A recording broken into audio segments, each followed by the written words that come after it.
You already know the glory of Rome, but what about the crimes that sustained that glory? Behind the statues, the temples, and the immortal fame, there was a brutal machine. Every victory celebrated with parades and engraved coins hid a trail of destruction that few dare to remember. Entire cities wiped out, peoples mercilessly massacred. Rome turned massacre into method, war into politics, and cruelty into spectacle. In this video, you'll uncover the darkest and most shocking war crimes of the Roman Empire. Real strategic, and often hailed as victories. Prepare to discover the side of Rome that was buried, but never forgotten. And among all the tools of domination that Rome perfected, none was as symbolic and terrifying as crucifixion. Death on the cross wasn't just a punishment, it was a performance. Painful, slow, public, made to be seen, to be feared, and to never be forgotten. Rome chose its targets precisely. Slaves, rebels, prisoners of war, anyone who dared to challenge the imperial order. The most brutal case came after the revolt of Spartacus in 71 BC. After years of fighting, the slaves were defeated, and Crassus, the general responsible for crushing the uprising, decided the punishment needed to be unforgettable. Along 200 kilometers of the Appian Way, more than 6,000 bodies were raised on crosses, a forest of corpses, rotting under the sun, visible for weeks, to anyone who dared to dream of freedom. Can you imagine traveling from Rome to Capua and seeing, at every step, another body hanging? It was a living reminder that Rome did not forgive revolts, ever. It was calculated terror, a masterpiece of intimidation, and it wasn't an isolated case. In Gaul, in Judea, in Britannia, provinces where local pride still burned, the cross became the official language of submission. When the Roman army won, killing wasn't enough. The people had to watch, smell it, hear the screams, and learn that under the empire, death came with a show. But sometimes, not even the spectacle of death was enough. Sometimes Rome wanted silence, oblivion, complete end. And that's what happened to Carthage. Imagine a rich, powerful city with centuries of culture, commerce, and influence. Now imagine that city being condemned simply for existing, because Rome, in its rise, did not accept rivals. For years, Carthage was an uncomfortable shadow in the Mediterranean, a naval power, a symbol of resistance. But when the Third Punic War began, something changed. Rome no longer wanted victory, it wanted annihilation. And that's what happened. After a 2-year siege, which had already caused famine and desperation within the city, the Roman army invaded.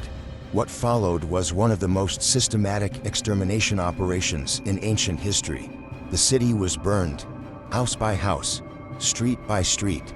It's estimated that between 150,000 and 250,000 people lived in Carthage at the time. Almost all were either killed or enslaved. The men were massacred in combat or executed after surrender. Women and children were chained and sold by the thousands. Temples were looted, archives destroyed, buildings demolished. Nothing was spared. Rome didn't just want to erase Carthage from the map. It wanted to erase its memory from history. The destruction was so complete that, for centuries, it was believed the Romans had even salted the earth so that nothing could grow there again.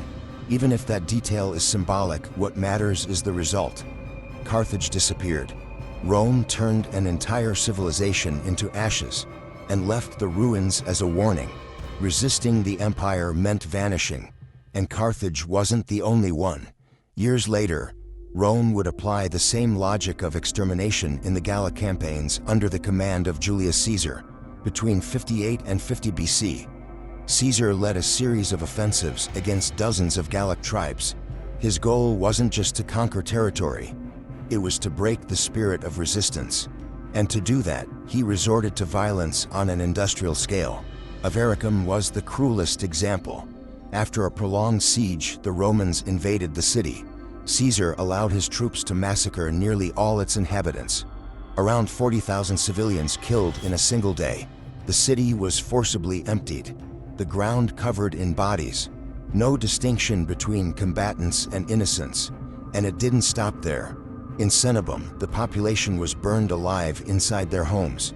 In Uxellodunum, when the warriors surrendered, Caesar ordered their hands cut off, not as a tactical punishment, but as a public display of control.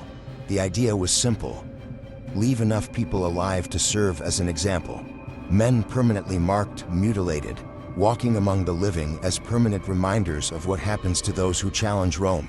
But Rome didn't always need swords or mutilation to crush a population. Sometimes it just had to wait and let hunger do the dirty work. Siege warfare was one of the empire's most effective weapons. In Numantia, between 134 and 133 BC, the Roman general Scipio Aemilianus surrounded the Hispanic city with surgical precision. No escape, no supplies, no hope. The goal wasn't just to force surrender, it was to watch the slow agony of an entire population being destroyed from the inside out. Over time, reports began to emerge. People eating boiled leather, tree bark, and eventually even the dead, until the city, faced with the certainty that Rome was coming, chose collective suicide. Many set their own homes on fire. Others killed themselves with blades or poison. For Rome, the siege was more than a war strategy. It was a spectacle of planned agony, a way to win without raising a sword, killing slowly, invisibly, but with deep effectiveness.